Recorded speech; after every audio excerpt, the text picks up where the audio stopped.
Bienvenue au Clocher de la Vendée. Si ce message touche votre cœur, je vous invite à aimer, vous abonner et le partager, afin qu'il puisse atteindre plus d'âmes. Que Dieu vous bénisse, et écoutons ensemble le jugement de Jésus sur nos paroles. Jésus a parlé très clairement de ce que nous disons. Son jugement est sans équivoque. Mais je vous dis que tout homme devra rendre compte au jour du jugement de toute parole inutile qu'il aura prononcée. Car par tes paroles tu seras acquitté, et par tes paroles tu seras condamné. Pour le Christ, médire n'est pas une petite erreur, c'est un chemin vers la condamnation. Il déclare lui-même « Quiconque se met en colère contre son frère sera passible de jugement.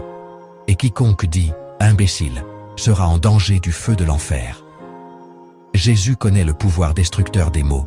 C'est pourquoi il nous avertit, car c'est de l'abondance du cœur que la bouche parle. Si notre langue blesse, accuse ou divise, c'est que notre cœur s'est assombri. Le Seigneur nous demande de prendre un chemin très différent. Ne jugez pas, et vous ne serez pas jugés. Ne condamnez pas, et vous ne serez pas condamnés.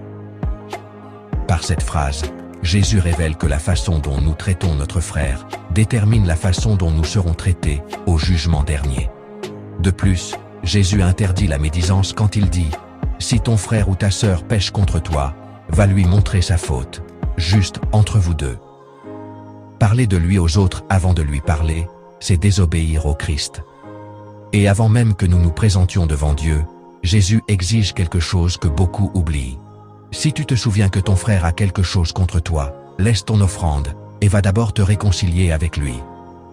Pour Jésus, la langue n'est pas un détail moral mineur, c'est un thermomètre de l'âme. Les mots que nous prononçons résonnent dans l'éternité. C'est pourquoi il nous donne cet avertissement final, qui est aussi un espoir. De la mesure dont vous vous servez, il vous sera mesuré. Gardons notre langue, guérissons notre cœur, et œuvrons pour la réconciliation. Car devant le tribunal du Christ, chaque mot comptera.